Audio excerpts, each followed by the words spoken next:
onto your life as well. Another comment here, as a 17-year-old, I'm glad that I found your channel and have the knowledge about debt and investing before I'm $80,000 in credit card debt and car loans, which I am very glad to hear. I think having this type of financial and economic knowledge as young as possible could put you way farther ahead in life, but to be honest, that does not mean that the job market is going to look too good when you get out of college. If you're in the class of 2026, companies have a warning for you. This spring is expected to be the worst job market for college grads in 5 years. More than half of the 183 employers surveyed by the National Association of Colleges and Employers rate the job market for the class of 2026 as poor or fair. That's the most pessimistic outlook since the first year of the pandemic. There are a couple reasons for this. First, there's a cooling job market. In recent months, employers have revealed plans to cut thousands of jobs. Second, companies say that the uncertain economic outlook has pushed them to be more careful with hiring, and many are prioritizing recruits with some experience over new college grads. So if you're a college senior, this means that you're also competing with junior workers who have recently been laid off. You guys have been saying this every year, but it kind of seems like it's been getting worse every year. So if I'm graduating by 2027, no job market. The job market is terrible for May 25 graduates. My daughter still hasn't landed a position. Entry-level jobs want 5 to 10 years of experience. As ridiculous as that sounds, we have seen so many different examples of exactly that. But I do want to transition into a type of video that I've been seeing more often, especially because of the layoffs and the poor job market. It's kind of relatable, I guess, guerrilla marketing, where many of these clips make it seem like they're just a normal everyday person having a tough time in the economy like you, but magically they found this app or program that helps them and saves them so much time, just giving me yet another reason to say that people are trying to sell you something 24/7. 1.2 million? 1.2 million. The job market is so cutthroat. I just read that there's 1.2 million candidates applying to 17,000 available entry-level jobs. I don't even know what to say because I'm so tired of it. How is anyone supposed to find a job, especially if they're new grads straight out of college? And not to mention, half of those job postings are probably just ghost jobs designed to just steal your data from you whenever you fill out an application. And bro, can someone do something about this? I think at this point, the best way to get a job is just to apply to every single job that you see. And that's literally what I've been doing on the app. All I have to do is just upload my resume, and whenever I get back to jobs, I just swipe and it'll auto-apply for me from the company website. So that's the kind of formula I've been seeing pretty often. It just looks like a plain TikTok. Even the stat he talked about was accurate. It was, however, a UK figure. The 1.2 million jobs for new grads for only 17,000 entry-level positions looks very bad. So yeah, the job market is tough. Just apply for everything you possibly can. And look, I have this app that's basically like Tinder. You can swipe back and forth, and it'll just send the resumes instantly. A couple things about this: I can almost guarantee that this is not a free service, probably subscription-based, so you're going to have to pay for this as well. And it adds into the problem that one job will be posted on Indeed, and out of nowhere there'll be hundreds or thousands of applications, basically meaning you have such a small chance of your resume even being looked at. I mean, we have a perfect example of that right here. Over the last year, I have applied to 1,769,347 jobs. So let's see how it went. So out of all of these jobs I applied to, I got ghosted from 1.6 million of them and rejected from 92,000 of them. So that's what that looks like.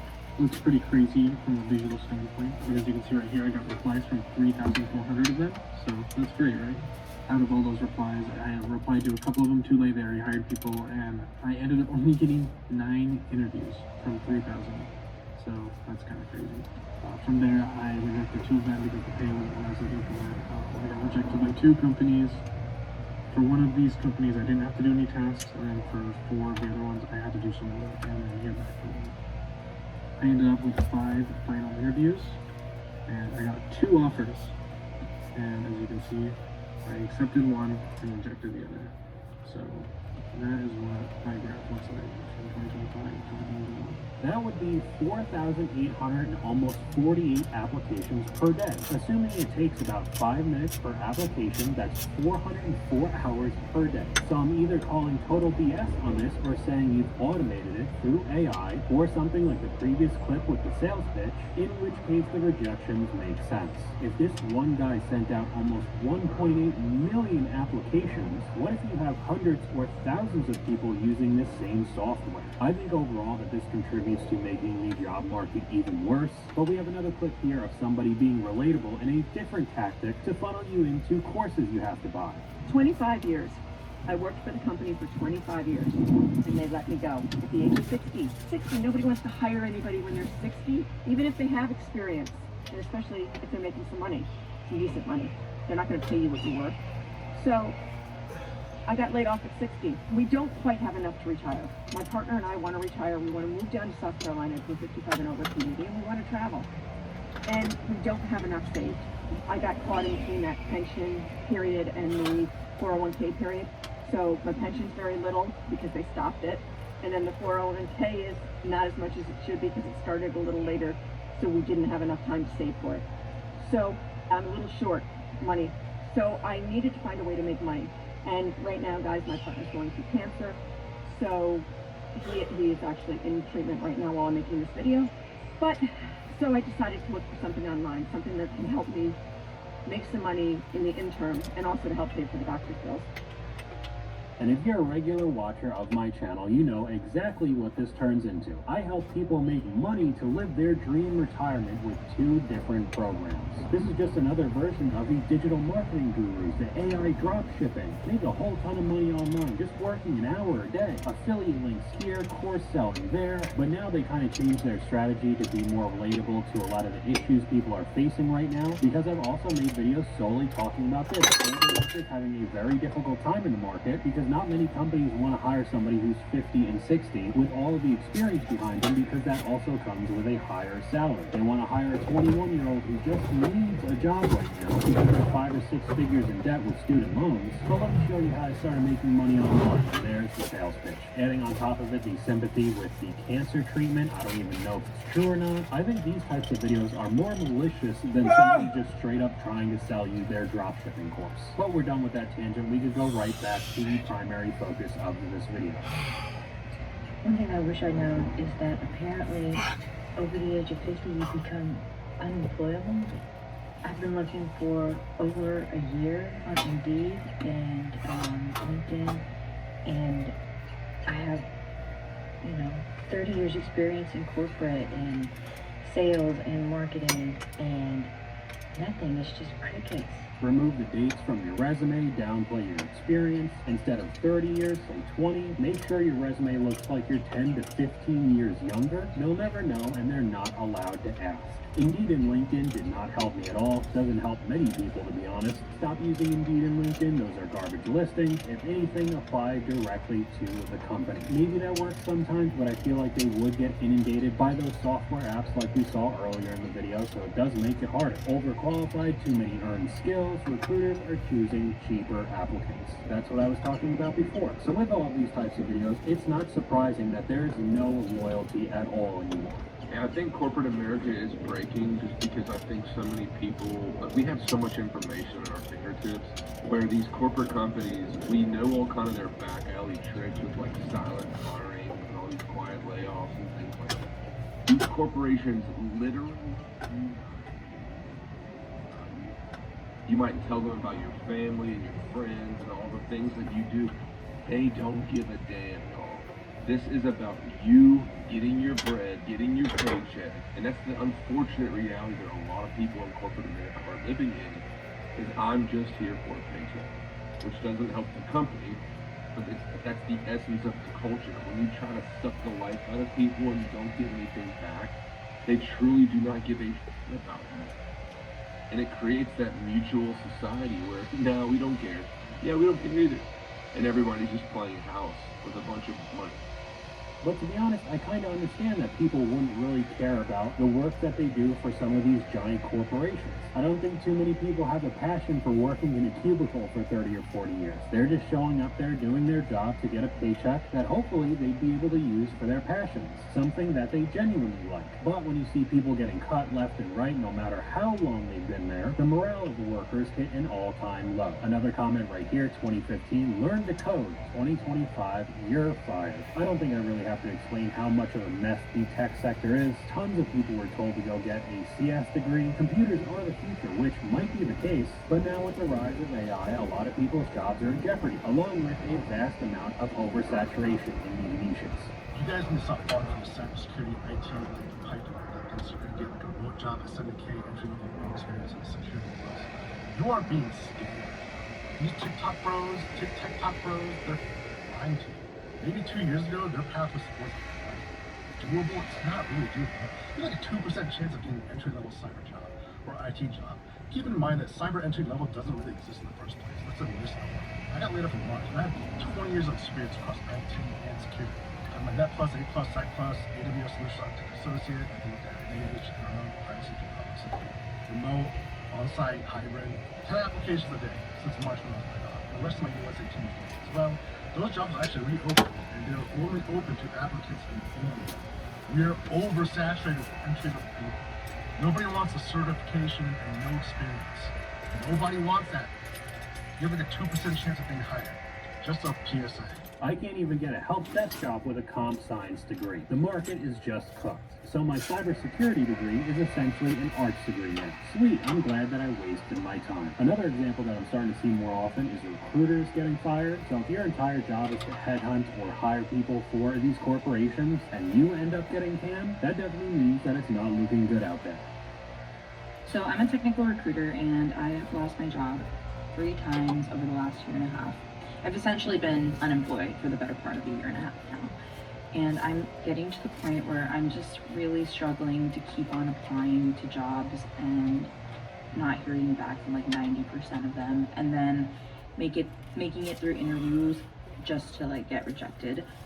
And I keep thinking like, oh, I need to change my career path. I need to figure something out. And I just don't know what to do because I want to make enough money to like comfortably live my life in San Diego, but I just don't know.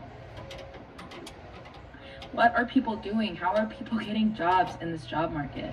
So to add another layer to the situation, she lives in San Diego. Of course, the Orange County, the LA area is very expensive, and I've heard that a lot of people really like San Diego. It's very nice, but that comes at a cost. So to not be able to find a consistent job living in that area would be pretty tough. And keeping on the subject of California, we could talk about the Silicon Valley tech bros. A lot more of these types of ads have been popping up all over the country. Stop hiring humans. Hire Ava, the AI BDR. Won't come in hungover, never burnt out, works holidays. I guess Artisan is the company trying to do this? Every damn billboard in San Francisco is an AI ad, and it's so annoying. Now this clip did have audio over it, and one of the comments using an AI song for this is crazy work. The creator responds saying, I didn't know. That is a whole other issue that AI has been taking over the music industry lately. I know that there was some headline that there was record deals by AI artists. Just a whole mess of a situation there, but that's another topic for a different video. We could just move on. You're not going to be able to work for a big, huge corporation because they're not going to pay you. You're an expense that makes no sense to them. You're a liability that makes no sense. They can rely on the AI agent, and they already are in that mindset because we stopped everybody from having to go to the office. And like, oh wow, we can actually work remotely now, and I don't have to have a 100,000 square foot office. We just saved a couple $1 million. They're already like thinking that way big time. So what are we all going to do with ourselves? I actually think that we are going to end up returning to the type of economy and world that we had a long time ago, where it's really small business focused, and the majority of people are entrepreneurial all over again. I don't know how much I agree with that. I'm not saying that it wouldn't be better overall, but how difficult would it be to have a grocery store competing with all the giants? Walmart, Target, Whole Foods, Kroger's, Publix, Harris Teeter. I could go on and on. And that's just a single example that popped up in my head immediately. People are trying to save as much money as humanly possible right now. So everybody starting their own small businesses would have higher overhead costs, higher wholesale prices. I personally think it would be very difficult to go back to. Again, I'm not saying that it would be bad overall. There'd be less monopolies like there is today with these massive companies. I truly just don't have an answer for what's to come in the future. Another comment here: after being laid off almost 3 years ago, it took me 7 to 8 months to find work and live off of savings. I now work 2 jobs. I'm so scared to work one. I have another one as a backup and rebuilding the savings I lost during the layoff. It was a scary time. Do not leave your job, because I still see clips like this pop up on my For You page. There will be a job in your early 20s. It's very important that you quit that job. I think this reply sums it up very nicely. I'm trying, but nobody else is hiring me. You get a lot of those videos with the influencer types or wannabe influencers saying that they're quitting their corporate job and they have no plan. They're gonna film everything and you get to see their experiences. You go over to the comments section, a whole bunch of other people are inspired to do the same thing, and in a vast majority of times, that does not work out, especially in this climate. The job market in 2025 has gotten so bad that I tried to sign up as a DoorDash driver yesterday, and they said no. They said, sorry, we have too many people in your area. And I said, it's Los Angeles. It is a big area. And they said no. Too many. Okay, I guess I'll just go back to looking for Waymos to run me over. So even the side hustle gigs are getting so oversaturated with people just trying to make some money. Oh man. I applied for a job that I was overqualified for, and during the first interview, the recruiter said, hey, we actually have a senior level position that you will be a good fit for. Would you like to interview for that one instead? And I said, sure, that would be great, but could I interview for both of them just to be safe? And she said, sure, what we'll do is get you through the interview process for the senior position, and if for some reason that doesn't work out, we will revisit the original one that you applied for. So several weeks later, and several rounds of interviews later, I did not get selected for the senior position, which is fine. But then when I followed up and asked to interview for the original position that I applied for, the one that I was overqualified for, they said, oh, sorry, we actually gave an offer to somebody else. We're not going to interview you for that role. That role that I originally applied for, y'all saw that I was overqualified for it, so you asked me to apply for the senior role and then said that I could still interview for the original one. And during this whole time, y'all just interviewed somebody else and gave them a job? I don't even know what to say. There is no winning in these situations anymore. And this is not a one-off clip. I could have made an entire video with very similar situations over and over again. And to finish off this video, of course, I'm in the US and a majority of people who watch these videos are as well. But this does not mean that the job markets in many other areas around the country are getting pretty bad as well. So much so that I'm seeing videos like this of people moving away from Italy. If you guys don't know this, Italy is a bit of a dying country because the educated and the people who are really wanting to work hard and make a life for themselves, they can't do it in Italy, so they are leaving. Wages in Italy are very low. I also did business for a very long time in Italy, did business now in the United States for a very long time. I can tell you that it doesn't compare. Also the bureaucracy. In Italy, it's almost like every single government entity is against you. They don't want you to succeed. That's like how it seems. It's how it seems for the entrepreneurs in Italy. Like you are basically a hero if you are an entrepreneur in Italy. Like it's very, very, very, very hard. Like they said, many people are moving away from the country to build a life somewhere else. Even places like the US that has all the problems that we went over in this video. I've seen similar situations in Germany, the UK, Canada. So this is not just a United States problem. But that's all I got for you guys today. Let me know what you guys think in the comments down below. YouTube thinks you'll like this video popping up on screen right now, but hopefully you guys enjoyed this video. If you did, please leave a like, and I'll talk to you guys later. Kristi Noem was asked about the number of U.S. citizens who've been detained by ICE, and rather than come up with any excuses or explanations, she just flatly denied that any citizens were held at all. There's no American citizens have been arrested or detained. We focus on those that are here illegally, and anything that you would hear or report that would be different than that is simply not true and false reporting. Thank you, everybody. Have a great day. Democrats are investigating the arrests of U.S. citizens after a ProPublica investigation showed that ICE has detained more than 170 citizens in recent raids. And the New York Times, citing video of federal agents tackling people and even telling a group of Latinos, including a U.S. citizen, they have no rights. This morning, the Times editorial board published an op-ed titled, "Being Latino in the United States Should Not Be a Crime," writing that the Trump administration's immigration crackdown has become a campaign of discrimination against Latinos, with tactics that violate both law and human decency. Kristi Noem is under congressional investigation. Congressman Robert Garcia just launched a joint investigation with Senator Richard Blumenthal into the Department of Homeland Security after reports that American citizens are being detained by our own government. No warrants, no lawyers, people disappearing off U.S. streets. ProPublica uncovered that at least 170 Americans have been wrongfully arrested by DHS. Many denied phone calls, denied counsel, and held for days without charges. All under the Trump administration's direction. Garcia and Blumenthal have demanded every record from DHS Secretary Kristi Noem. Garcia said it best. He said no one should live in fear of being thrown behind bars by our own government because of their race or what they look like. America doesn't jail people without cause, That's not law enforcement, that's tyranny. I want to ask you about a flood of videos that we're all seeing on social media showing immigration officers across the U.S. using pretty aggressive tactics.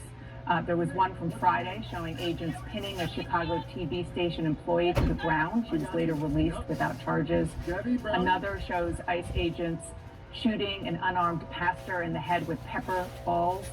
There were countless more showing agents tackling people, pulling them from cars, shoving journalists, detaining U.S. citizens, questioning their citizenship. Do you have any concerns as you see all this about how ICE and other immigration agencies are conducting themselves?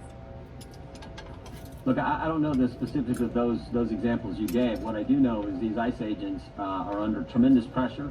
Many times you talked about, some people have raised a concern about them wearing masks and different things. Many times the Antifa people who are protesting against them in these, in Chicago, in these ICE-free zones, according to the mayor of Chicago. I think they're functioning and working under extreme pressure. I think they're doing a good job. This is what we want you to open your eyes to.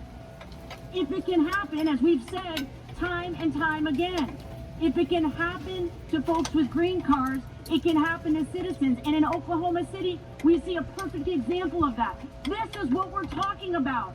It's not other people. It's us. It's our neighbors. It's our friends. It's people who just moved from Maryland to Oklahoma for a better life and have their house destroyed. And they can't get answers. We watch the rest of the news clip there. They're asking ICE, who's responsible for that? And then they're sending them to another agency, and they're sending them to another agency, and nobody is accountable for what happened to them. This is what my colleagues are trying to fund with this bill.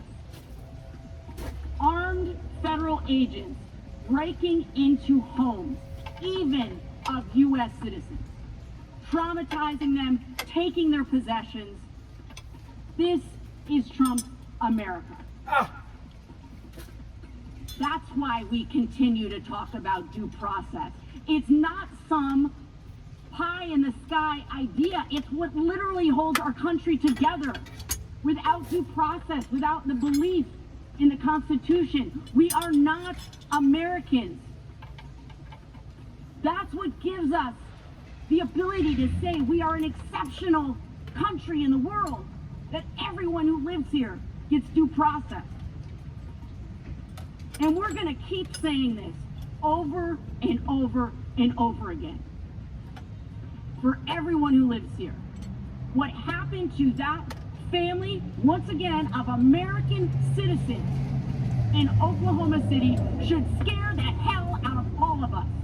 And we should not be using this committee to find more money to pump into ICE so that these things can happen. This family is all of us. That's what we're trying to say today. This family is all of us. And I can't believe that in our name, on our watch, this is happening to people who live in this country. Open your eyes. Wake the hell up. We also need to hear from Department of Homeland Security Secretary Noem. She made time to go to Chicago for a glossy promo video, but she refuses to meet with me and Senator Duckworth. She won't respond to our oversight request and denies us access to detention facilities in the state we represent. We were there last Friday. There were demonstrators there. In the course of the day, 4 were arrested and detained. It was a quiet day.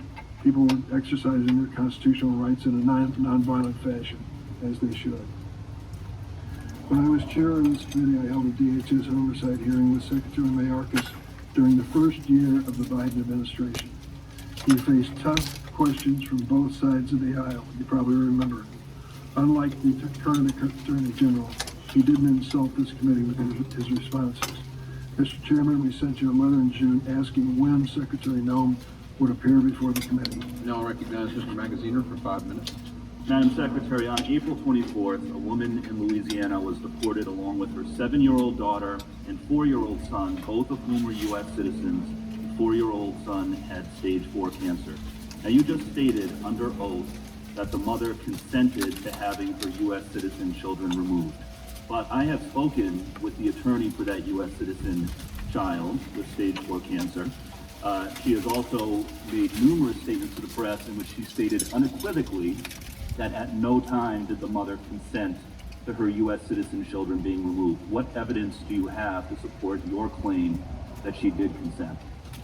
Congressman, we followed the same policies and procedures. What evidence do you have? What evidence do you have that she? What documentation do you have that that mother consented? We'll get that to you, sir. I don't have it with me. Please do. I understand it's hard to keep them all straight because you've deported multiple U.S. citizen children, but I'm asking specifically about the 4-year-old with cancer who was deported on April 25th. For the record, that family was also not given access to legal counsel before they were deported, even though their lawyer was in the same building at the time. I'm holding in my hands here a document called ICE Directive 11064, Interests of Non-Citizen Parents and Legal Guardians of Minor Children. This is the policy for how ICE agents should handle situations like this. It states unequivocally that parents and legal guardians should have the ability to make alternative care arrangements for minor children prior to their arrest or detention, and that ICE must afford parents the opportunity to consult with legal counsel. So, to the ICE agents working on this case who deported this 4-year-old with cancer, of their own volition, fail to follow ICE policies, or were they directed to by your office or anyone else in DHS leadership? Sir, this mother chose to keep her child with You have her. not produced any evidence to say so, but I'm asking again, have you directed DHS officers to ignore this It's policy? very different than the previous All right. administration. The Trump administration have gained a reputation for fudging numbers, firing experts, and deleting data. Republicans reporting is the only reason we even know the number of U.S. citizens detained by ICE, because the Department of Homeland Security doesn't release data on the detention or removal of U.S. citizens from the country. And it's not just data about U.S. citizens detention. There have been at least 35 officially reported deaths in ICE custody in 2025, but there are numerous reports of ICE releasing sick detainees to undercount death figures. Republicans like Noam love the aesthetic of ICE.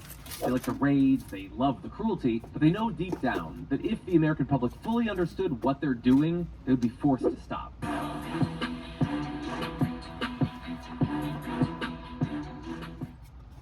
Democrats just put on a master class in cross-examination. And to make it even better, cross-examining MAGA Republicans in the Rules Committee. So before the continuing resolution comes to the floor for a vote, the Rules Committee does something called a markup. And during the markup process, the Democrats on the Rules Committee have the opportunity to cross-examine MAGA Republicans on the Rules Committee, and they get to call them up and they get to examine them on what's really going on here with this disastrous continuing resolution that will take so many Americans off of healthcare. Now, one of the best cross-examiners out there in the game, Democratic Congress member Joe Neguse. Also, Democratic Congress member McGovern, and they both were a cookin'. They both went to work, and they had these MAGA Republican Congress members shaking in their boots. Again, this was a masterclass. As a former trial attorney, chef's kiss is my review of this. Let me show you Democratic Congress member Neguse first. He's cross-examining here MAGA Republican Congress member Cole on the Rules Committee. And Neguse says, let me say this to you. You claim that Republicans were out there doing lots of work while MAGA Mike sent you on vacation. You said you were doing lots of work? Well, let's dig into it. Let's watch this. Let's talk about the last 54 days. So the speaker, he said something that was fascinating. I thought it was a really interesting quote. If I can find it, here we go. Yeah, that was interesting. So the quote is, House Republicans are doing some of the most meaningful work of their careers. They are in their districts. I don't want to pull them away from them. You agree with the speaker's comments? I don't speak for the speaker, but I don't disagree with him. Look, we're waiting for No, that's not the question. That's not the question. You answered it. You answered it. Okay, so Chairman, it sounds like you're saying that you agree with the speaker. Republican members were doing some of the most, quote, meaningful work of their careers. during that 54 days? I assume you were here in Washington and back in Oklahoma, Yeah, right? Did you have any in-person town halls? no, None. 54 days? did several teletown halls. Teletown halls. But you've done in-person town halls before. I know that to be true. Why not? 54 days is a long time. Not one town hall? No. Did you visit any of the federal facilities? Oh, I visited in your federal district? facilities.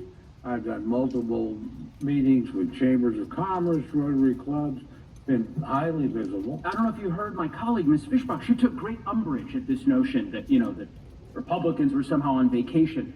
Did you make it down to the Mar-a-Lago Halloween party? No. You didn't get the invitation to the Gatsby invite? I don't know. It would be interesting. I don't know if any of her colleagues here on the other side of the dais made it down there. It strikes me that it would be hard to describe the last 54 days, at least from what I've seen, as meaningful work on the part of my colleagues in the House Republican Conference. But, again, those are, that's something you'll have to defend and folks will defend to their constituents. Told you he was good. Congressmember Neguse, he's been on this show a lot. Incredible cross-examination right there. Here's additional parts of that cross-examination where Congressmember Neguse examines Congressmember Cole and says, you do realize that Steve Bannon and others in the Trump orbit are now referring to you as basically the Duma, the Russian Duma, who frankly have worked even more thus far than this House under MAGA Mike, Duma Mike. Here, play this clip. 12 days sound about right? Something like that. I can represent to you that the House, since August 3rd, has been in session for a total of 12 days. I don't know if you're familiar with Steve Bannon. I suspect you are. Yes? Never met him. Never met him. You know of him. If you read the newspapers, you know of him. Yeah, it's not a trick question. You know Steve Bannon exists. No, All right. I know who he is. Okay, there was a report recently where Steve Bannon compared the U.S. Congress under Speaker Johnson to the Duma, allegedly. Do you think that's an apt comparison? No, I don't. No. Would it surprise you to know that the Duma has been in session longer this fall than the United States House of Representatives? I don't know that the Duma sessions make very much difference. Well, I'm not so sure they make much difference here, given the way in which Republicans are capitulating to every demand that President Trump makes. I think it is shameful that the House has been in session for 12 days since August 3rd. 54 days out of session. You cannot possibly, Chairman, you've been in Congress for some time. You can't possibly defend a 54-day recess, the second longest recess in the modern history of the Congress. You would defend that? You should probably direct that sentiment toward the United States Senate. The Senate decides when the House is in session? No, if you'll let me finish my Well, no, point. I don't. My point is, we sent a bill in plenty of time over to the Senate to keep the government open functioning. All these other issues you're concerned about could be addressed, could be debated. Why not pass these bills? Whatever. Why not consider the bills on the floor? We're waiting for the Senate to get back. Why wait? The Senate has now finally acted. Okay, Mr. Cole, Wasn't the Republicans that kept it from I understand acting? that. I understand. You said that that's in my response concern. to Mr. McGovern. My question is, this was what I think he was trying to glean from both you and the ranking member. There are plenty of appropriation bills that were passed out of committee. The House could have met the last week of September, any week in October, last week, yesterday, any time over the last 54 days. The House could be convened to consider these appropriation bills. John Thune doesn't get to decide when the House of Representatives is in session. Mike Johnson does. And I'm trying to understand from you why you've decided to take this position. I don't make these decisions. I'll finish and then I'll let you answer. Okay, I'm sorry. Why you've I thought taken you this had. position that the House should effectively stay out of session. I mean, I guess this is your position, that if the government is shut down, the House of Representatives should not convene. Is that your position? All right, now let me show you Democratic Congressmember McGovern, the ranking member of the Rules Committee. Here's how he starts his cross-exam. Welcome back. How was your vacation, everybody? MAGA Republicans, here, play this clip. Well, hello, Madam Chair. Welcome back. Long time no see. I hardly recognize you guys. Where the hell have you been? It's good to see you back on back in the Capitol building. We've been looking everywhere for you guys. I mean, seriously, we were worried. We actually started handing out missing person posters. Nobody has seen you for 8 weeks. But hey, I'm glad that you're okay. I'm glad that you survived your nice 2-month paid vacation while Democrats stayed in Washington to try to end this shutdown. Then he goes and says, none of you. Who wants to step up? None of you have a health care plan. I challenge you. Show me your plan. It doesn't exist. You're all liars. You're all frauds. Here, watch this. You don't even have a health care plan. You've been promising one for over a decade, and we've never seen it because it doesn't exist. Or maybe it's simply just hiding behind the missing appropriation bills that this Republican majority hasn't passed. I don't know. But what I do know is this. Republicans have been in charge for 292 days.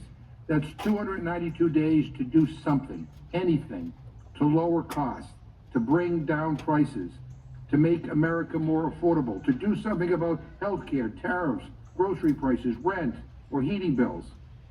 And what did you do? You handed out tax breaks to billionaires and took the longest paid vacation in modern history. And then he says, oh, you want to talk about the Affordable Care Act subsidies? McGovern says, you're subsidizing. You know who you're subsidizing? Rich. Argentina. You're literally subsidizing an entirely different country.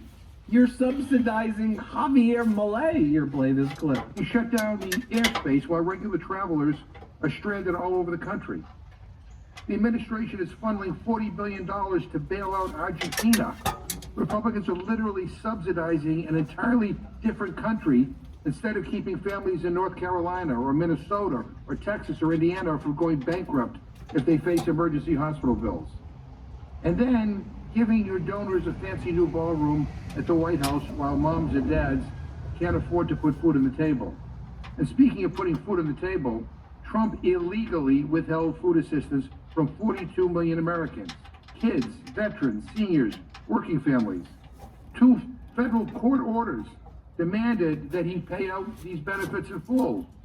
But he would rather appeal to the highest court in the land to starve people out than to simply provide them with the food assistance that he is legally obligated to send to American families. Like, who does that? I mean, that's the Republican policy position. We'll give you your food if you let us take away your health care. Then you had Democratic Congresswoman Ansari look at the MAGA Republicans on the Rules Committee, looked at Virginia Fox, who is the chair of that Rules Committee, and Congresswoman Ansari says, welcome back from your vacation, to which Virginia Fox freaks out and she's like, I was working. Watch what goes down. Here's how it's done. Here's how you forcibly push back great work to Congresswoman Ansari. Let's play it. Ms. Ansari, you're recognized. Thank you, Madam Chair. Welcome back from your 8 weeks of taxpayer-funded vacation. It's good to see you, and I hope I'm that going to interrupt you. Republicans... I'm going to interrupt you, please. I am sick and tired of hearing you all say we had an 8-week vacation. That's exactly what happened. I worked every day. I don't know about you. I don't want to hear another soul we all work say that. every single day, and that's exactly what happened with Speaker Mike Johnson. You're recognized. I hope that you all enjoyed yourselves while American families looked at their letters from their health insurance companies, terrified that their insurance premiums were going to double or triple while the House was out of session for 53 days. That is unacceptable, Madam Chair. Okay, back to Democratic Congressmember Neguse ripping this MAGA Republican Congress member cold to shreds. You almost feel a little bad for that MAGA Republican, and then you go, no, I don't feel bad for this guy at all. He's a MAGA Republican who hates America and wants to see Americans die. So you go, I don't feel bad for you. Get him, Neguse. Go get him. And Congressmember Neguse does not disappoint. And he goes, okay, yeah, you've been here longer than I have, I guess. So let's talk about your experience, sir. Here, play this clip. Is that a fair? I am comfortable doing my job, and I've been here quite a bit, my friend. I understand. And working on these issues, quite frankly.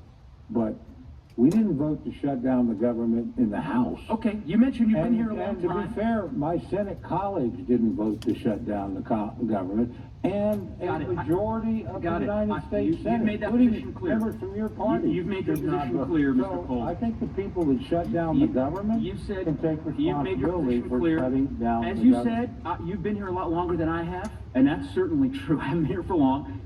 I found an article. This is from 2007. You've been in Congress for some time. The headline: Cole.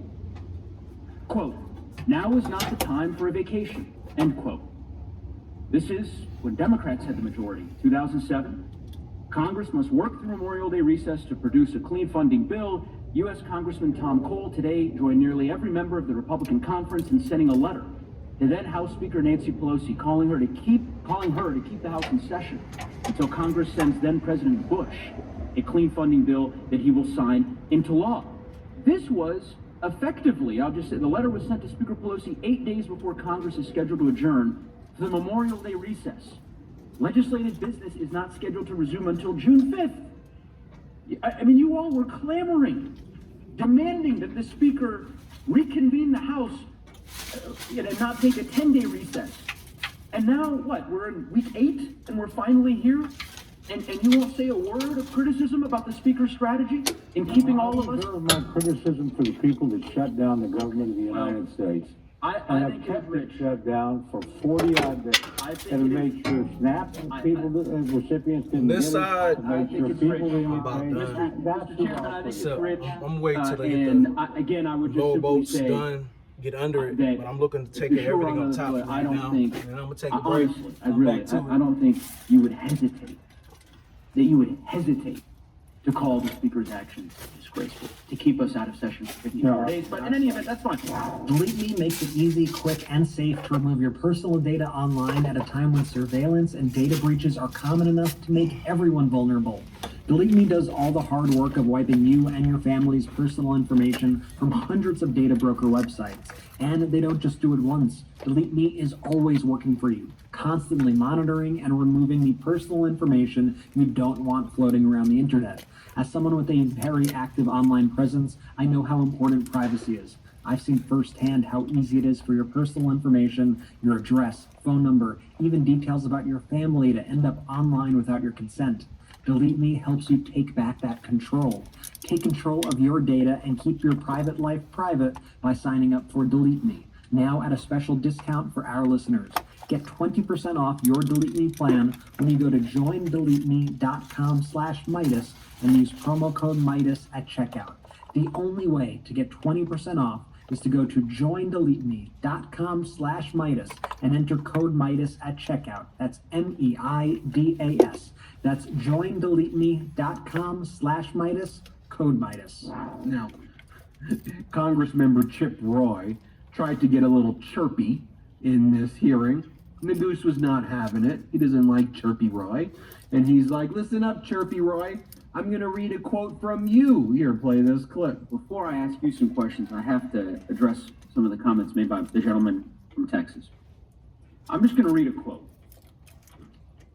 And I do this because I actually don't think I could find a quote like this from Chairman Cole.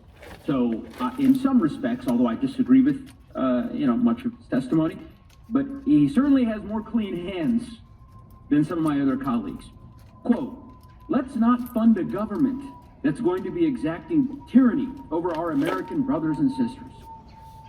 Full length of the interview is available here, and some key quotes are below. This is from the gentleman from Texas, Mr. Roy's website, November of 2021. Should any Republican vote to fund an executive branch? In other words, should Article 1 Congress, which has the power of the purse as the founders gave us, should we give any dollars to the executive branch for President Biden to issue unconstitutional and unlawful mandates that are causing people to have to choose between their livelihoods and getting a vaccine which they don't want? Let's stand united. Let's not do what these 13 Republicans did last Friday and go side with Nancy Pelosi. Let's not fund a government that's going to be exacting tyranny over our American brothers and sisters. This is for Mr. Roy. Spare me. Oh, no, Mr. Roy, it's my time. It's my time. You certainly made that clear with the chairwoman. Spare us. Mr. Cole, perhaps, I think, as I said, can have some clean hands to talk to us about this particular set of circumstances we find ourselves in. You cannot. There might be other colleagues of yours, I think, who might share Mr. Cole's worldview, but I don't know. I thought I've heard everything in Congress, but to hear my colleague from Texas, his indignation about the government shutdown as he instigated, tried to instigate shutdown after shutdown, just 3 years ago, 4 years ago. This isn't distant memory. In any event, I digress. Mr. Cole. Back to Democratic Congress member McGovern here. He goes, this is when Chip Roy and others are like getting very angry and very passionate. And Congress member McGovern's like, all right, hold your horses there, calm down. I wish you were this passionate about blocking $40 billion going to Argentina. Maybe you should be more supportive of America than Argentina, you idiot. Here, play this clip. That's literally what they were saying. It's not a solution. That's just printing more money while trying to go run campaign ads while you shut the government down for very clearly and obviously political purposes. I yield back, Madam Chairman. Madam Chair, I wish the gentleman had that passion condemning the $40 billion bailout of Argentina, the right-wing cuckoo clock in Argentina. I wish he had the passion to condemn that. Mr. McGovern. Right now, here was a moment, though, that I think I have to share with you. So, Democratic leader Hakeem Jeffries then says, you know what? Let me show you how it's done. I'm going to take the witness stand. Question me. I'm going to show you what it looks like when the facts, the people, transparency is on your side. Watch Congressmember McGovern then question Jeffries about the facts. And none of these MAGA Republicans on the committee even had the strength to try to cross-examine Leader Jeffries because they were too scared to do it. Here, play this clip. If I could go back to the issue of health care, just for the record, I mean, has Speaker Johnson promised a vote to extend the ACA tax credits to either of you?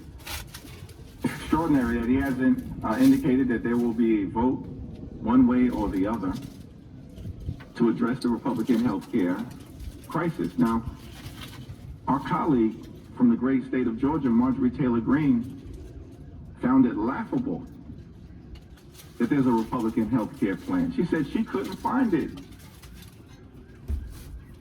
She can't find it because it doesn't exist. Now, we know what the plan has been in the past. In terms of the Affordable Care Act, Republicans have tried to repeal it more than 70 times over the last 15 years. And so we are just trying to get our Republican colleagues to take yes for an answer. We've said repeatedly, let's find a bipartisan path forward. Let's reopen the government. Let's make life better for the American people. But let's address the health care crisis that our Republican colleagues have created, and we can start by extending the Affordable Care Act tax credits. More from Leader Jeffries right here, who says, you know, look, I get it. Trump's a very busy guy. He apparently has two jobs. One, he's doing whatever, building ballrooms. He loves building his ballrooms. Everybody's great ballroom builder. And then the other is being the Speaker of the House, because MAGA Mike is so feckless. Here, play this clip. For 7+ weeks, House Republicans saw fit to be on a taxpayer-funded vacation, missing in action, part of the witness protection program, doing nothing to make life better for the American people. That's extraordinary. And you got to wonder whether this was an order that was given by Donald Trump, who apparently has said that he's got two jobs. He's both the president and the Speaker of the House. His words, not mine. Donald Trump apparently doesn't believe that there's an affordability crisis. Said it himself. There is no affordability crisis in the United States of America. That's what Donald Trump, top Republican in this country, said. So I guess it's no small wonder that the Republican chairman of the Appropriations Committee would say that there's nothing to do. Because Republicans apparently don't think that there are problems in this country that should be dealt with, such that the House of Representatives should be in session. But as Democrats argue is that we've got to lower the high cost of living. We've got to make life more affordable for everyday Americans who are suffering under crushing Republican policies. Costs haven't gone down. That was the day one promise. Costs have gone up. More from Leader Jeffries right here saying, let's test you. We will introduce an amendment right here, right now. Extend the Affordable Care Act tax credits for a year, 3 years. Let's do it. Show the American people that you care, and then let's negotiate. If you've got a plan, show the plan. But for now, let's just make this vote, extend the Affordable Care Act subsidies. Let's not take away health care from 20 million Americans. Please, here, play this clip. And we're hopeful that our Republican colleagues will join us and abandon the reckless policies that you all have pursued in creating this Republican health care crisis, including but not limited to what Republicans did in your one big ugly bill. Largest cut to Medicaid in American history, ripping health insurance away from at least 14 million people. Hospitals, nursing homes, and community-based health clinics all across the country, including in rural America, are closing because of Republican policies.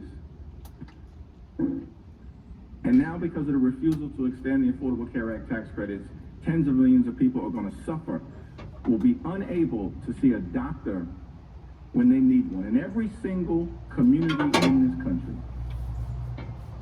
And so we respectfully urge all of our colleagues to support this amendment, to extend the Affordable Care Act tax credits and support the American people.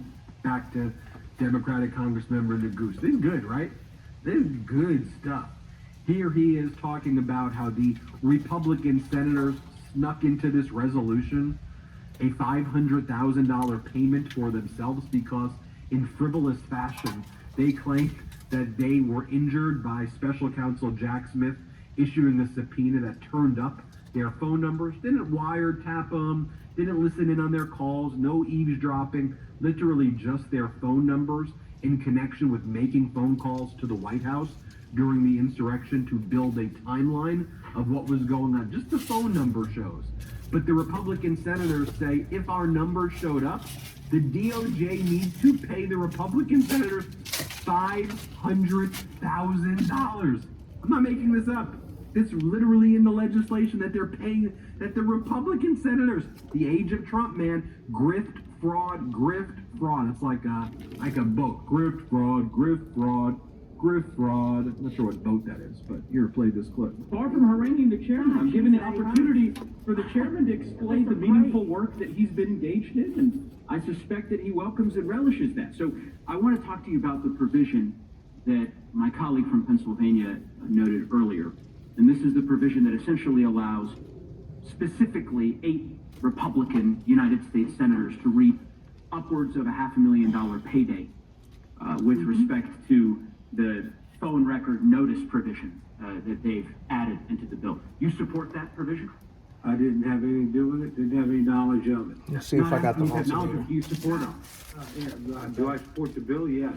Do I support every single provision of the bill? No. You don't find this provision repugnant? I think most American people are going to find this repugnant. I was surprised to see it in the bill.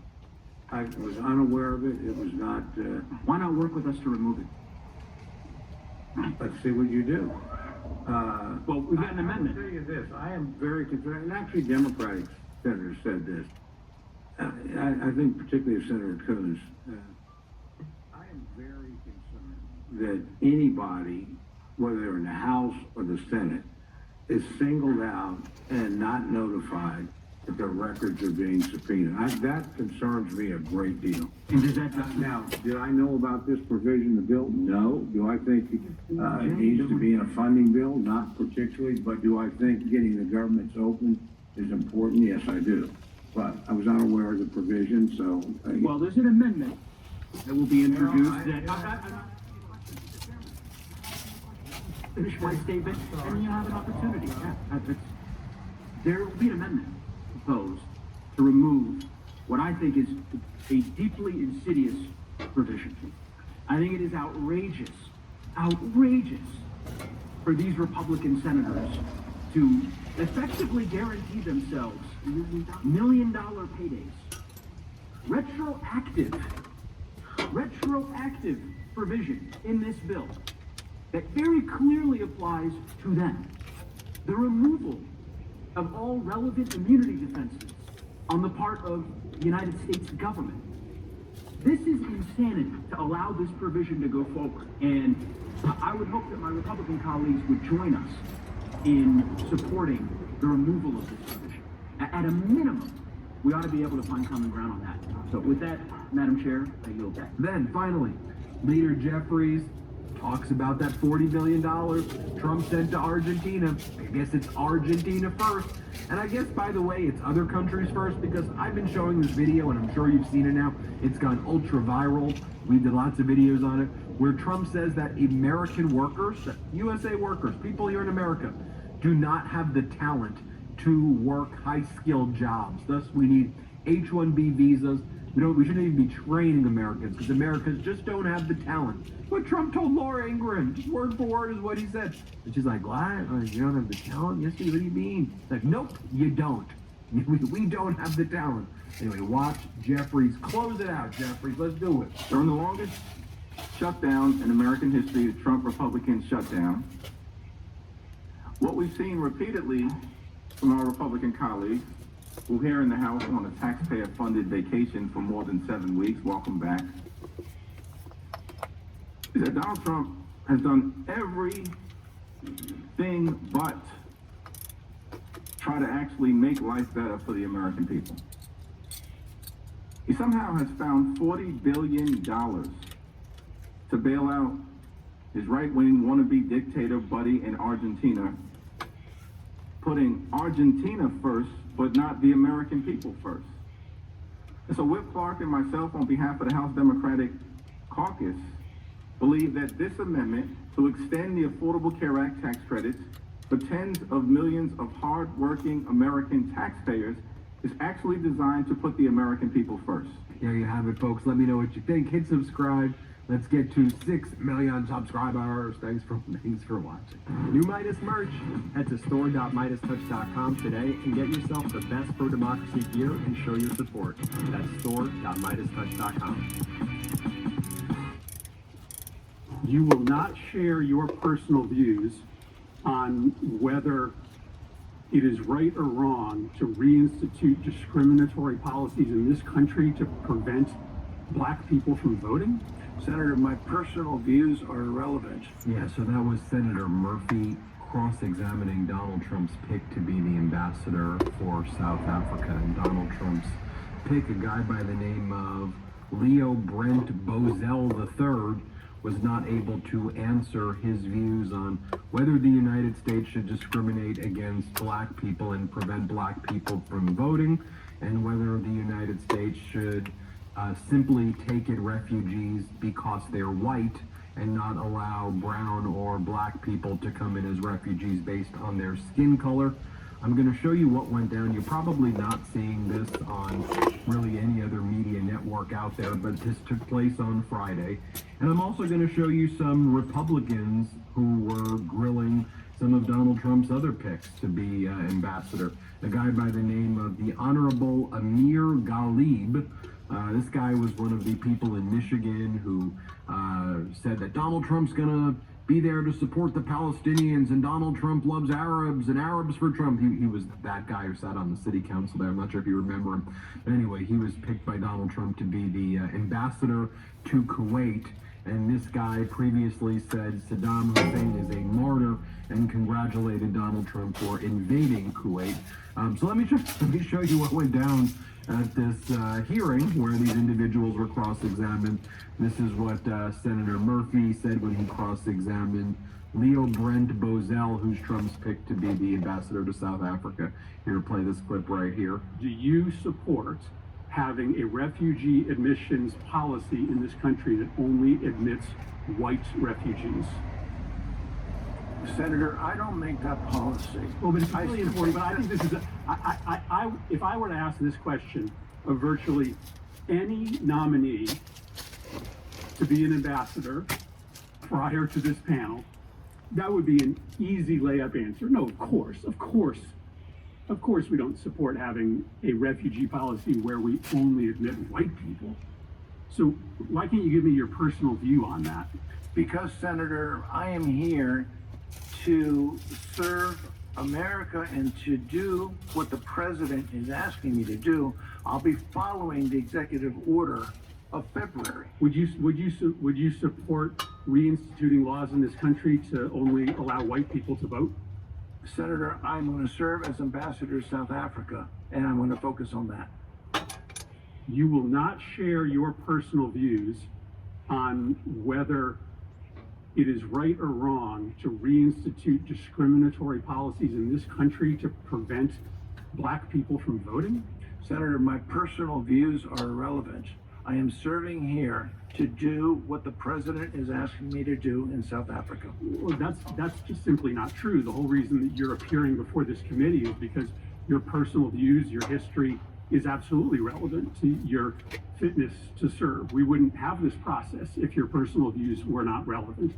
That is pretty stunning that you will not share your views not only on whether we should have a refugee admissions process that is race-based, but you won't share your personal views on whether we should reimpose discriminatory treatment against black Americans. That is absolutely relevant to your qualifications to serve, and your refusal to answer it, I hope, is something that every member of this committee will think about. Then you had Democratic Senator Van Hollen show you his cross-examination of Moselle. Play this clip. President Trump made the legally and morally absurd claim that the government of South Africa was engaged in genocide against Afrikaners there. And if confirmed, you, of course, would be our ambassador to South Africa. So I have a pretty straightforward question. Do you agree that that claim was absurd? Thank you, Senator, for that question. My answer to you is this. If you were to talk to those people who are involved, they fear... Mr. Vazell, sorry, genocide is a legally defined issue. No. It's not a question of someone's impression. There's a legal definition for it. To your knowledge, has the State Department legal advisor concluded that the government of South Africa is engaged in genocide? Senator, I don't know that answer, but What are you sure? But Senator, No, it's a straightforward question. I'm not gonna, it's a straightforward question. There's a legal definition of genocide. I want to know if you agree that that's an absurd claim made by the President of the United States. Senator, I'm not a lawyer, so I can't address it that way. The President, of course, is reported to be engaged right now in reducing the number of refugees that can come into the United States to something around 7,500. And that the overwhelming majority of those would be Afrikaners, white South Africans. That, in my view, is a gross misuse of our policies. Do you agree that we should not have a refugee policy, admission policy, that's based on race? Senator, in South Africa... No, again, it's a straight... I'm asking you if we should have a refugee admission policy based on race. Again, it's a simple question, sir. Senator, I'm trying to answer it. Yes or no? Should we have one based on race? In South Africa, you have thousands of attacks that have taken place against white farmers. They fear for their lives. What the president is saying is that they can come to the United States as refugees if they fear for their lives. Right. So, Mike, that's not an answer to my question. There is a legal criteria for people being admitted to the United States. My question was that based on reports, very credible reports, the Trump administration is talking about making it a cap worldwide of refugees and making almost all of them Afrikaners, white South Africans. I know you don't want to answer the question. That sounds like a race-based... Senator, I can't answer. I'm sorry, I can't answer that question. I'm not privy to that. I don't know the answer. Do you agree? I don't know the answer about camps. This is a question. It's apart from South Africa. Do you believe we should have a race-based refugee admissions policy? Yes or no?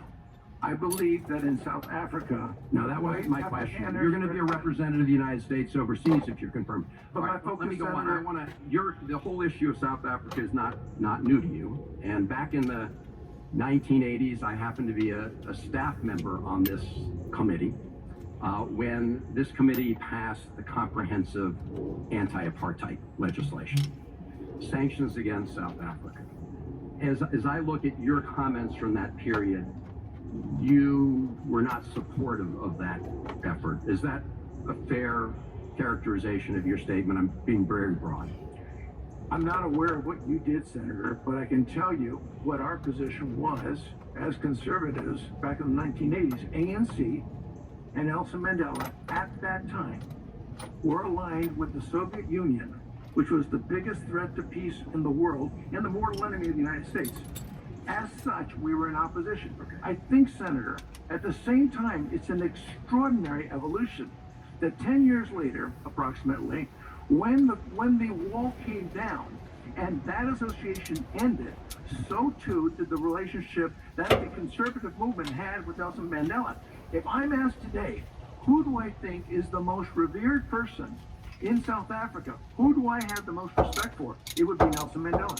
Okay, because you've criticized others for what you call sort of the glorification of Nelson Mandela, as you know. So it's interesting to hear that statement today. Let me just say in closing, I think at that time you worked with then Senator Jesse Helms to have a hearing that actually objected to the Reagan administration's decision to send an emissary to meet with the ANC. That was after this committee on a bipartisan basis, led by Senator Lugar, passed the sanctions bill. I think you probably were very strongly opposed to that bill, but in my view, that bill was one of the great things this committee did on a bipartisan basis, and that helped bring apartheid to an end. And people who oppose that have to live with the idea that there could still be an apartheid regime in South Africa today, but for that legislation. Thank you, Mr. Chairman. Then you had Democratic Senator Kane. I'll show you what he had to say here. Play this clip. Senator Murphy said it is an easy question. It's a layup when you're asked the question of should our refugee programs be race-based. Our Constitution in the 14th Amendment says all persons, not all citizens, all persons in this country are entitled to equal protection of the laws. You'll take an oath. You'll take an oath to support that Constitution should you be confirmed. It's not a hard question, and your unwillingness to answer it is very troubling. I want to ask you this. Are you aware of the Freedom Plus Party in South African politics?